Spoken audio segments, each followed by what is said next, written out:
یو سوال یو سائل کړی دی چې رسول الله صلی الله علیه وسلم الله جل جلاله په کوم حالاتو کې دنیا تراوس داغه ظهور شو. دویم سوال دا کړی دی چې رسول الله صلی الله علیه وسلم الله جل جلاله عربو کې ولې راوس. دا سوالونه د یاد دي سمې وي په کوم حالاتو کې الله رسول الله صلی الله علیه وسلم پیدا کو په عربو کې او په عربو کې ولې پیدا کاو. برطانیه کې ولې نه پیدا کاو، هندوستان کې ولې نه پیدا کاو، چاینا کې ولې، دا دنیا خو آباد وا ولې په عربو کې پیدا کو. نو تاریخ د دې دواړو سوالونو جوابونه چې تاسو ځان سره یاد وساتئ تاسو لوبه کولاو شي. د حجاز مکه چې عرب ورته وي، حجاز ورته وي، مکه مکرمه، مدینه منوره او جده، تبوک او دا ایریا، دا ځمکه چې تاسو په دې ګوګل باندې وګورئ نو د دې ځمکې مثال داسې دی لکه د زړه. دا زړه د انسان د بدن سره په یو ځای کې لګېدلی، دا زړه دی دې دلته لګېدلی، دې خوا نه دی لګېدلی، دې خوا هم نه دی لګېدلی، لاندې هم نه دی لګېدلی، ځوړند دی د یو ځای سره لګېدلی. جزیرة العرب د دنیا د ځمکو د اوبو سره په یو ځای کې لګېدلی، دې خوا اوبو دې خوا اوبو، سامنه اوبو، یو ځای د ځمکې سره لګېدلی.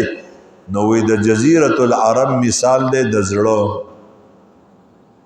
او حدیث مبارک کې راځي چې د انسان په بدن کې زړه داسې دی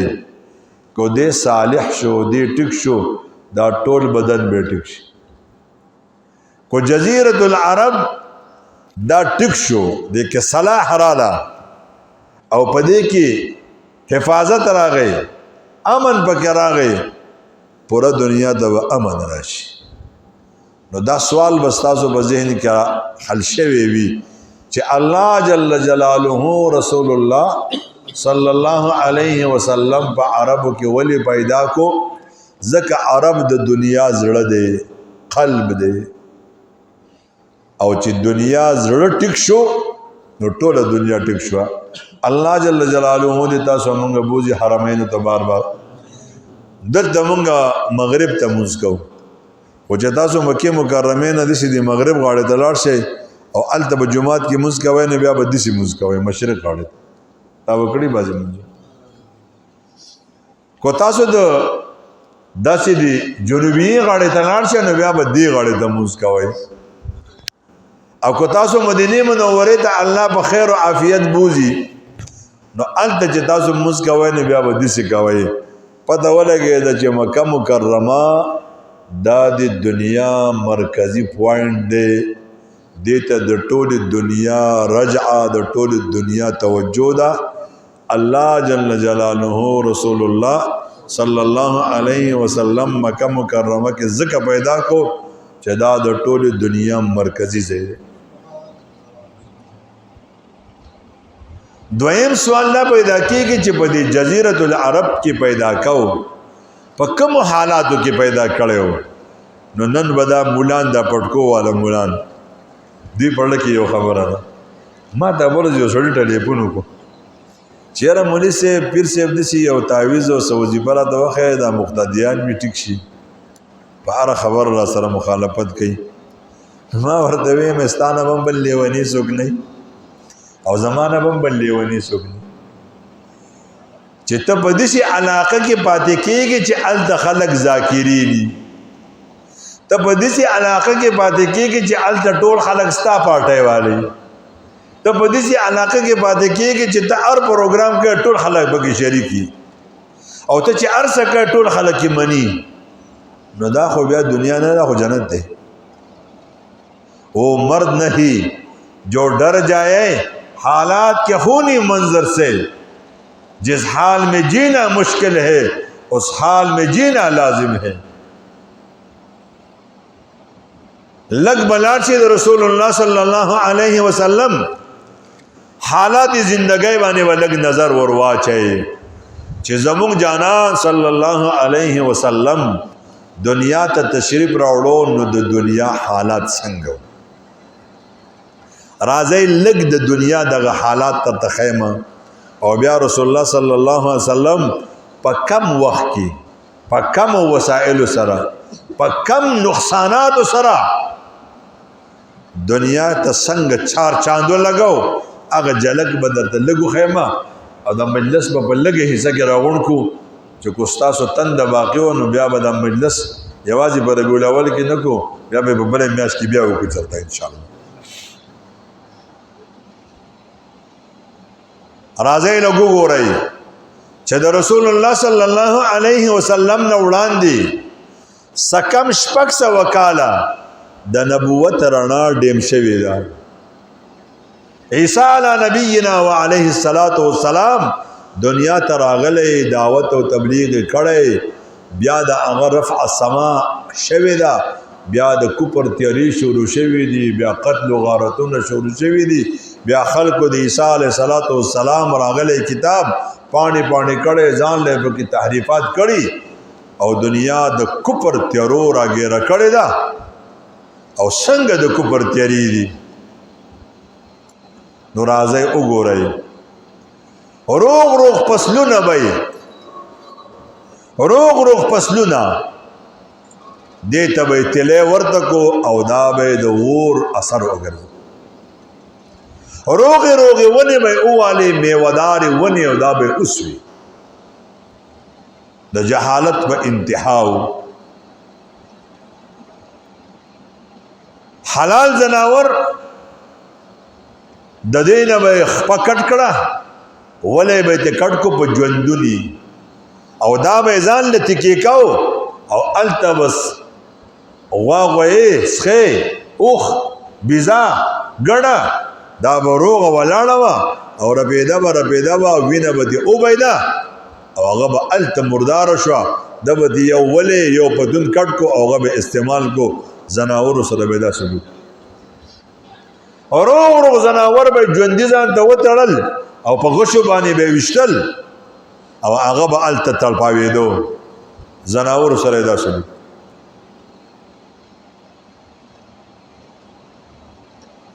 د خپلو ټبرو سره سلوکو کله چې به زنانه ماهواره بیماری سره بیمار شو یا سلوخته سره بیمار شو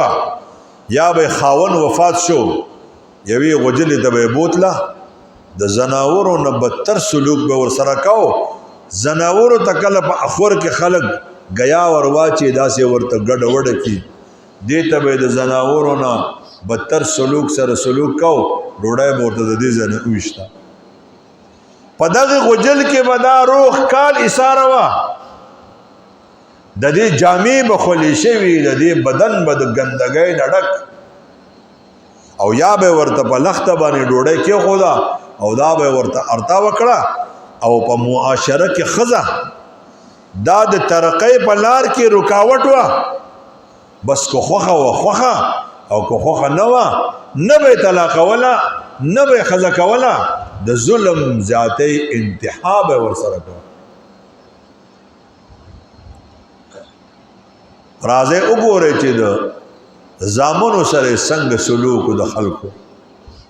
کوم نابالغ بچي چې د بتور نشو چلولې د په میراث کې د میراث اغستو حقدار نو د لونو حالت خدا سو ته معلوم دی ژوندې لونه به خغولې یو صحابي د دواړو جهانو سردار مبارک تا خپل واقعا بیانې یا رسول الله صلی الله علیه وسلم ما با الله ماب کی د دواړو جهانو سردار مبارک فرمایل اسلام ټول ګناونه ماب کوي د یا رسول الله زه ډېر ګناګار یم پیغمبر اسلام اسلام ماب کوي د یا رسول الله زه ډېر زیات ګناګار یم د دواړو جهانو سردار مبارک تاسو څه ګناه دی یا رسول الله سفر باندې تلو سفر نه چې واپس رالم پکور کې یو ماشومه ده ډېره حسینه او جمیله ده ما مې د ټبر نه تپوسو کو چې دا څوک ده دا ماشومه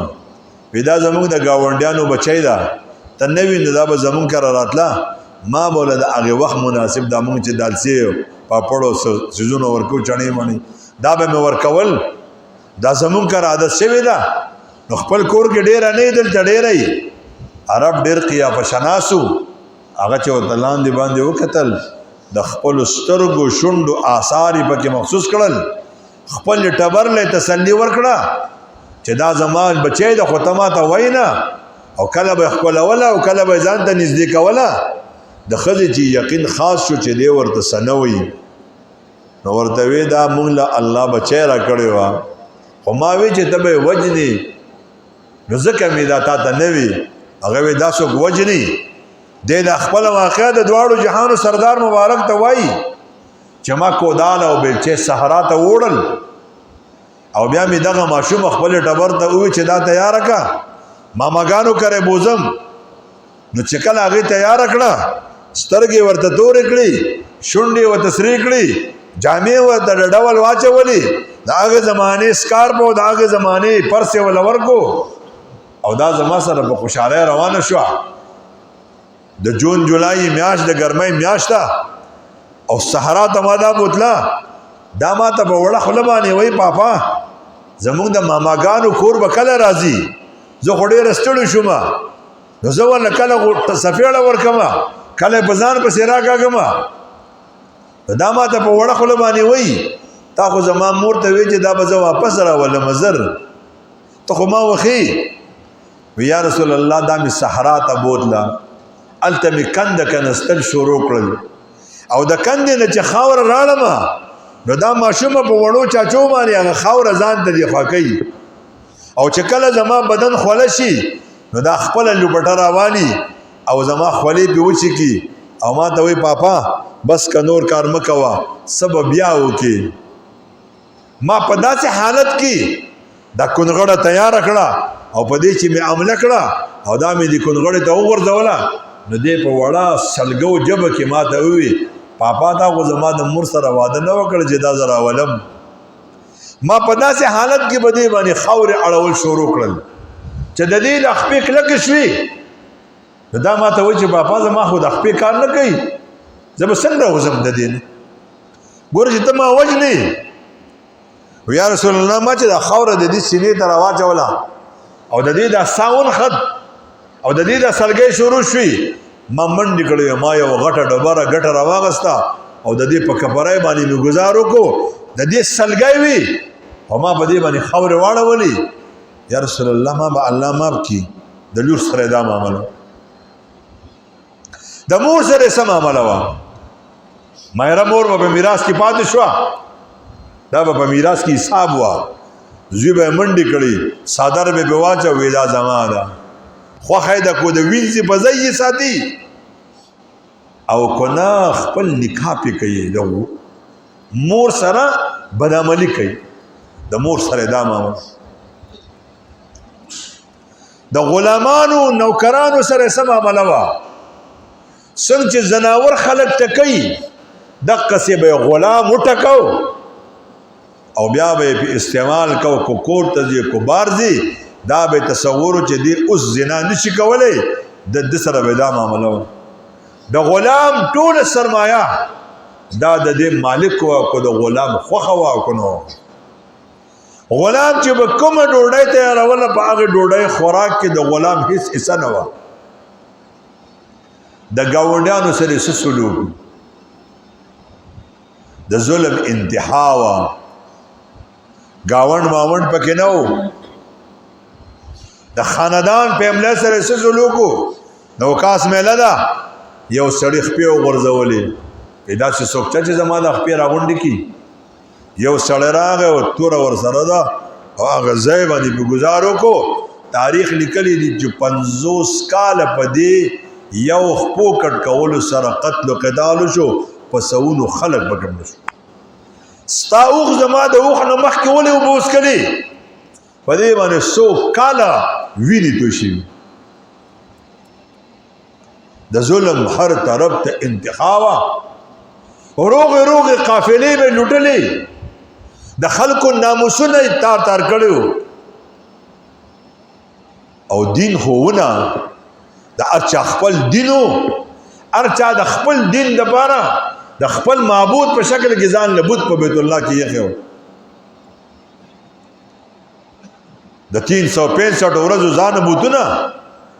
په مروه ځان لبوت په صفا ځان لبوت بیت الله شریف ته دروازې مبارکه ته ځان لبوت په ختم شریف کې ځان لبوت